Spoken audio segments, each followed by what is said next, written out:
I built projects on flimsy and cheap tables for way too long, because it took me months to actually acquire the skills and the confidence I needed to build my first real workbench, which I ended up doing in just a few days. Because you see, a workbench is kind of like a marriage. You're going to spend a lot of time together and it's hard to dismantle, so you'd better get it right the first time. You'll likely build another one eventually, but the first one will always have a special place in your heart, which will definitely make the next ones pretty jealous.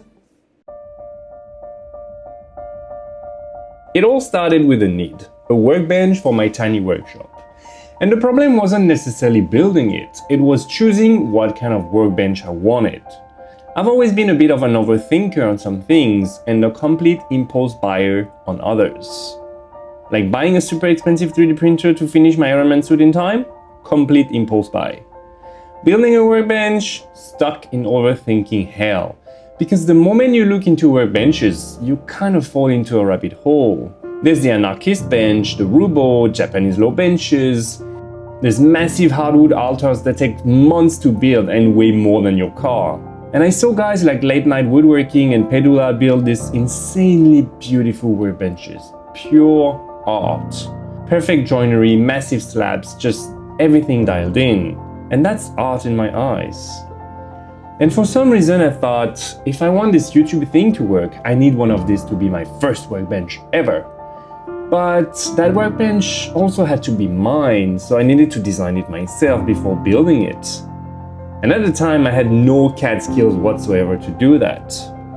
So I did what I always do when there are too many options. I overanalyzed. I watched hours of videos, compared joinery styles, drew countless sketches, and checked wood species, like I was about to be judged by the Council of YouTuber Woodworkers. Four Eyes, Blacktail, Pedula, Madeslea, Rex Kruger. Wait, is it me or do those names sound like characters in a fantasy novel? Like Arthur's Round Table? Anyway, in the end, I didn't build anything. Because deep down, I didn't really think I could. You see, I don't even consider myself a proper woodworker. I've only been doing this for a few months on the side, and I'm not sure I've actually gotten much better. I do pick projects that are just outside my skill level, which is good as it forces me to learn. But sometimes they're just too much and I end up rushing things that look good on camera but actually aren't up to my standards. So yeah, I got stuck fantasizing about the perfect workbench. Which is kind of ironic because what I actually needed was just a sturdy table. Here's where it got complicated. I don't just do woodworking. I also solder electronics, I wanted to learn sculpting and leatherworking and a bunch of other stuff. And I use power tools more than hand tools, but I also do want to get better with woodworking hand tools. And I definitely don't have space for 5 different setups. So what even is the right workbench for me? Is it an assembly table? A traditional hardwood monster with a leg vise? A rolling cart? I don't know, I just needed something stable. And somehow that turned into a whole philosophical crisis. So after a while, I stopped trying to design the perfect workbench, and instead, I just set constraints. It had to be sturdy enough that I could plane a board on it without moving the whole bench. It also had to be flexible enough to handle whatever I'm doing that day, whether that's woodworking, electronics, or polishing 3D printed parts. It also meant being able to sit at the workbench. And it had to be built in a way that I could add to it later, because that first version is definitely not going to be its final form. That's just Mark 0. And finally, it had to look nice. Simple yet beautiful. And honestly, that was the shift. Just accepting that I didn't need the perfect workbench, even though I make YouTube videos. I just needed one that works for me.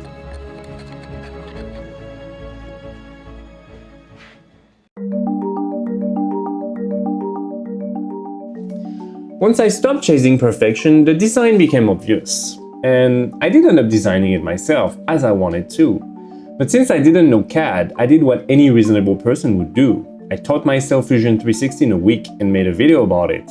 Which, in hindsight, was probably just me finding a more sophisticated way to overthink things, but it totally worked. During that week, I designed the whole workbench in CAD so that by the time I started cutting wood, I wasn't improvising anymore. I was just executing on my plan.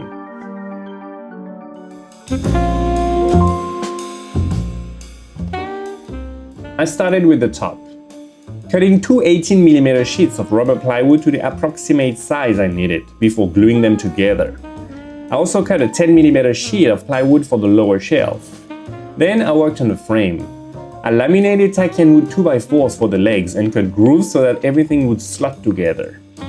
To assemble the frame, I didn't want to use nails or screws, I just wanted glue. Because once that sets, it's not moving anymore.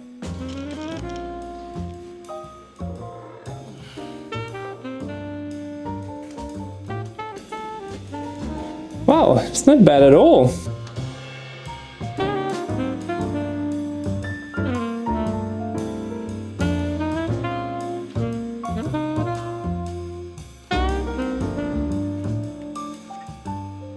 If you somehow enjoyed watching me overthink a table for 6 months, subscribe. There's more of that coming. And I'm 39 days away from fitting inside an Iron Man suit. And things are about to get weird.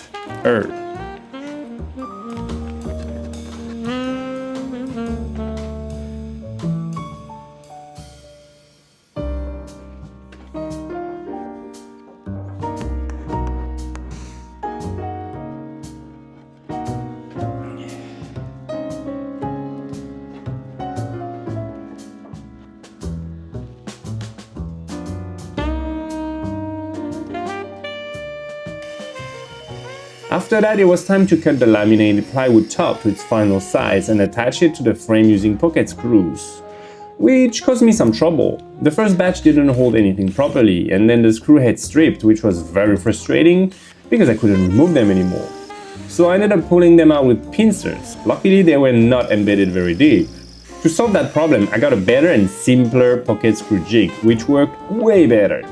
But why pocket screws? Well, because like that I can change the top in the future, as it's very likely it will be taking quite the beating over the years.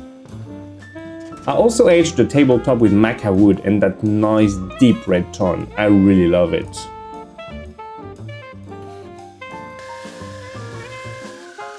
The adjustable feet with hidden wheels were a compromise. You see, I need to move things in this space, but I didn't want a bench to feel like a cart. So with those, I can lift the workbench when I need to and drop it down when I want it rock solid. Then getting the bottom shelves to fit took some fiddling with the jigsaw.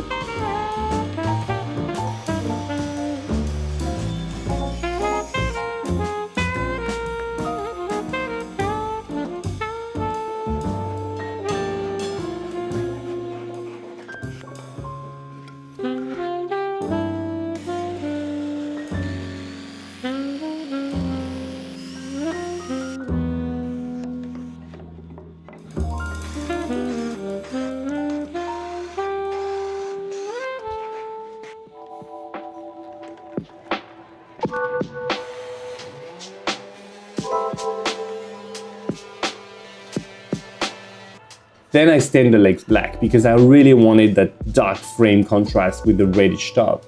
And I'm really happy with that choice. Finally, I mounted the vise, which is integrated into the frame and the top. I kind of wish I had gotten a quick release one, but you know, this one will have to do. And if you want the behind the scenes stuff that I'm too embarrassed to put in the videos, there is a newsletter. Link is in the description, and it's free, unlike this workbench.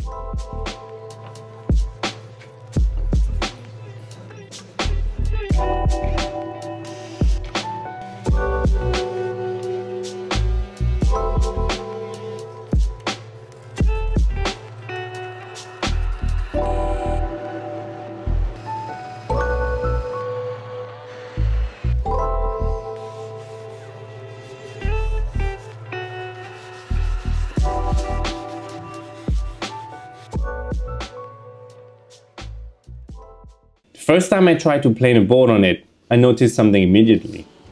It didn't really move. No wobble, no sliding, no flex, just resistance. And that was pure bliss. I've been using this workbench for a couple of months now and I absolutely love it. Both as a work table, but also as a video prop. I think it looks great on camera, and I'm just happy every time I see it because the whole story behind this build is kind of crazy.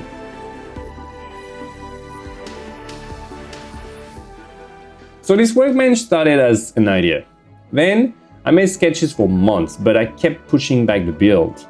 Finally, those sketches turned into a CAD model, and just a few months later, the time came for it to come to life. And now, it's the heart of my workshop. It's not traditional, and it's definitely not perfect, but it's solid and it's mine. Because whenever you're trying to build something, you don't need perfect. You just need something that lets you keep going and bring you joy.